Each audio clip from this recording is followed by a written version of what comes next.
Subscribe करें अपने YouTube channel financial talk को और बेल आइकन पे प्रेस करें ताकि लेटेस्ट वीडियो आपको मिल सके। आज इस वीडियो में बात करेंगे इंडेक्स फंड के बारे में।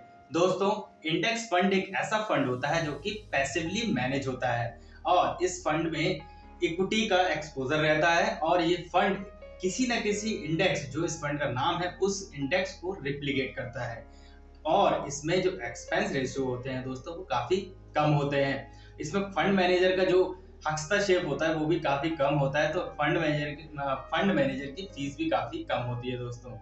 और आगे अगर हम बात करेंगे इस वीडियो में Motilal Oswal Nifty index fund के बारे में, इसमें क्या पास्ट इसका रिटर्न्स है, क्या इसके फीचर्स हैं, कब ये फंड लॉन्च हुआ, क्या इसके टैक्सेशन हो सकते हैं, कितना एक्सपेंस रेशियो चार्ज करता है और क्यों ये फंड आपके इन्वेस्टमेंट स्ट्रेटजी या इन्वेस्टमेंट पोर्टफोलियो के लिए बेहतरीन होने वाला है।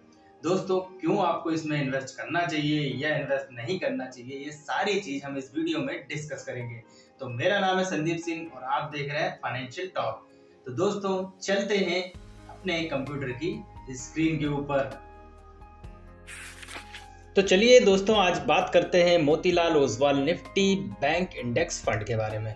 दोस्तों, ये एक इक्विटी कैटेगरी का फंड है और पूरा जो एक्सपोजर है वो बैंकिंग इंडेक्स के ऊपर लगा हुआ है, यानी एक तरीके से सेक्टोरियल फंड भी हम इसको कह सकते हैं क्योंकि एक स्पेसिफाई सेक्टर के ऊपर पैसा लगा हुआ है। इसका बेंचमार्क जो है दोस्तों निफ्टी बैंक टीआरआई है, इसी को ये रिप्लिकेट करता है। तो निफ्टी बैंक टीआरआई का जो इंडेक्स का रिटर्न है, सिमिलरली इसका बैंक इंडेक्स का रिटर्न हो जाता है इस फंड में।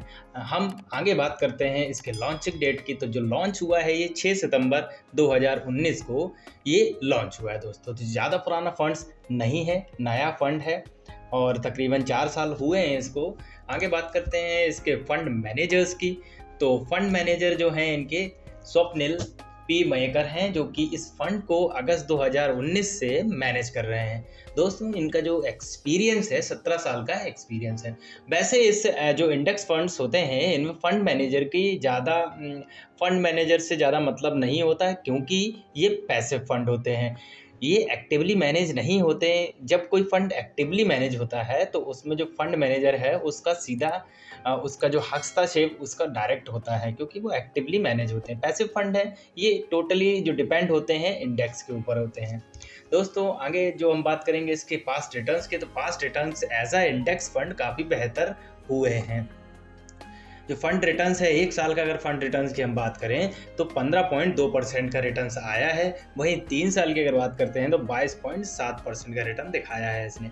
5 साल की जनरली मैंने 5 साल लिख दिया है, हालांकि 5 साल नहीं हुए हैं, तो आप ये समझ लेना फंड जब स्टार्ट हुआ था। अगर 5 साल की अगर हम बात करें तो 9% का रिटर्न है और जब ये एनएफओ में जब आपने स्टार्ट किया होगा तब से लेके 46.4% का।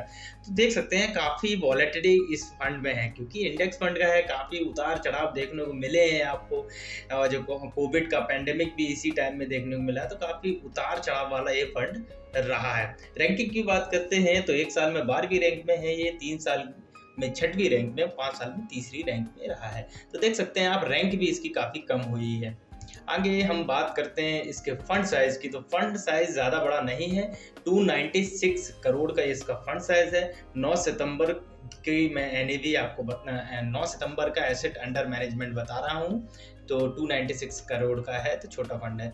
तो आगे बात करते हैं हम इसके कैसे कैपिटलाइजेशन में फंड लगा। तो लार्ज कैपिटलाइजेशन में फंड है क्योंकि इंडेक्स फंड है, वो भी बैंकिंग इंडेक्स है, निफ्टी का बैंक है। तो निफ्टी में जो टॉप 50 कंपनी बैंकिंग सेक्टर्स की हैं तो उसमें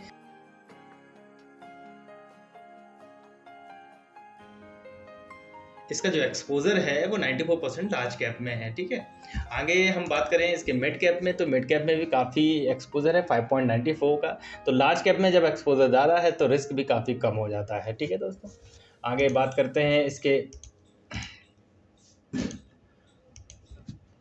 एसेट एलोकेशन का। तो 100% फाइनेंशियल है क्योंकि सेक्टर बेस्ड फंड है, पूरा जो फोकस है वो बैंक में है, तो सेक्टर भी इसका सिंगल है, फाइनेंशियल सेक्टर का ये फंड है।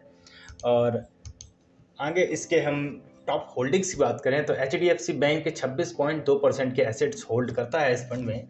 ICICI बैंक के भी इन्होंने जो फंड से शेयर ले रखे हैं 23.7%, state bank of India 11.9%, axis bank 11.8%। तो देख सकते हैं आप, दिग्गज बैंक्स हैं, सबसे बड़े बैंक इंडिया के अंदर है, वो सारे इसमें होल्ड हैं। ठीक है दोस्तों, तो यहाँ से आप अंदाजा लगा सकते हैं कि जो बैंकिंग का एक पूरा बकेट आपके पास है, लार्ज कैप फंड हैं जो बैंक के, वो सारा इस निफ्टी इंडेक्स जो बैंकिंग इंडेक्स फंड है इसमें आपको मिल जाता है।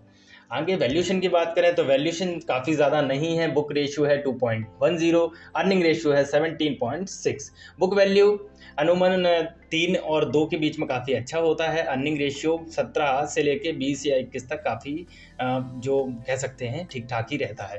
तो जो अर्निंग रेशियो है भी कम है, प्राइस टू बुक रेशियो भी कम है, तो वैल्यूशन के हिसाब से फंड सस्ता है।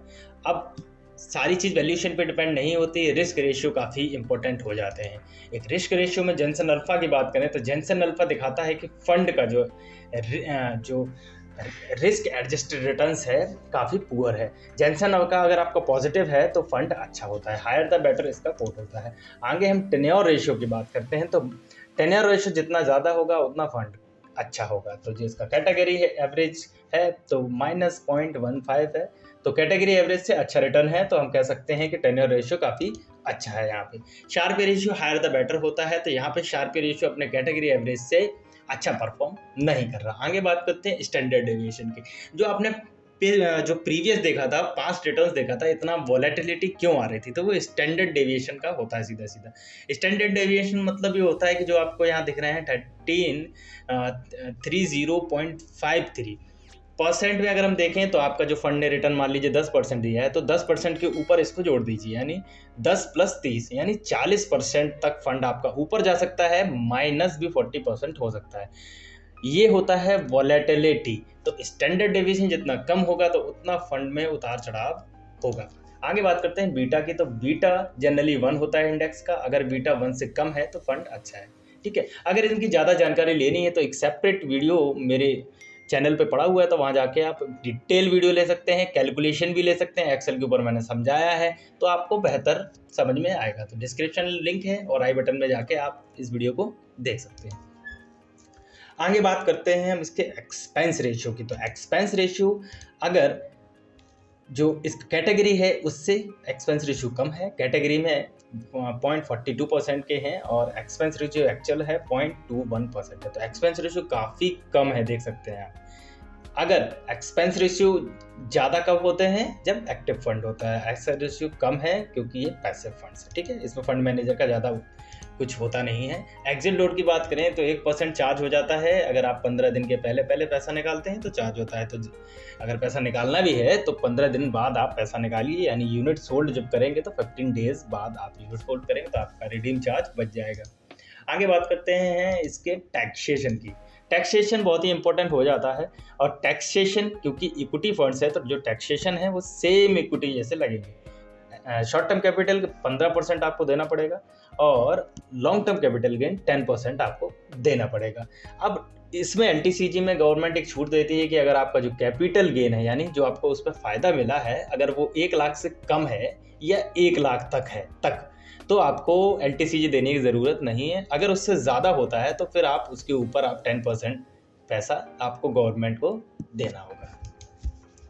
आगे बात करते हैं एसआईपी लमसम का क्या कैसे इन्वेस्टमेंट कर सकते हैं। तो सेम 500 इन्वेस्टमेंट लमसम 500 रुपये से स्टार्ट कर सकते हैं। एडिशनल आपको करना है और बढ़ाना है लमसम में 500 और डाल सकते हैं। एसआईपी 500 से स्टार्ट कर सकते हैं। विड्रॉल प्लान 500 से, यानी 500 से आप स्टार्टिंग कर सकते हैं, फिर आप आगे जितना भी बढ़ा सकते हैं। तो अच्छी क्वांटिटी है, 500 रुपये में भी आप अपना फंड स्टार्ट कर सकते हैं। अगर आपकी छोटी मोटी सैलरी है तो आप 500 रुपये से भी स्टार्ट कर सकते हैं इस फंड में। ठीक है दोस्तों, आगे इसके जो लमसम्स के रिटर्न्स है वो मैं बता देता हूँ आपको कि जब से फंड स्टार्ट हुआ था तब आप 10,000 रुपये का लमसम लगा देते तो आज की डेट में 14,638 रुपया हो जाता, जो कि एब्सोल्यूट रिटर्न है 46% और एनुअलाइज रिटर्न है 13%, जो कि इंडेक्स फंड के मुकाबले काफ़ी ठीक है। आगे एसआईपी की बात करें तो 2 साल की एसआईपी इसकी है। अगर आप 1,000 रुपये की स्टार्ट करते तो 24,000 आपका इन्वेस्ट हो जाता और 28,000 आपको मिल जाते। एब्सोल्यूट रिटर्न 20% का, एनुअलाइज रिटर्न 18.92% का। तो SIP से अब 2 साल की SIP है तो ठीक है, 18% का एब्सोल्यूट रिटर्न काफ़ी बेहतरीन है। दोस्तों मेरा पॉइंट ऑफ व्यू यही रहेगा कि जब आप इंडेक्स फंड में लगाते हैं तो आपको अगर फीस कम देनी है और आपको बाजार के उतार चढ़ाव से बिल्कुल सिक्योर रहना है, लंबे समय तक पैसा लगा के रखना है, तो आप इस फंड में लगा सकते हैं।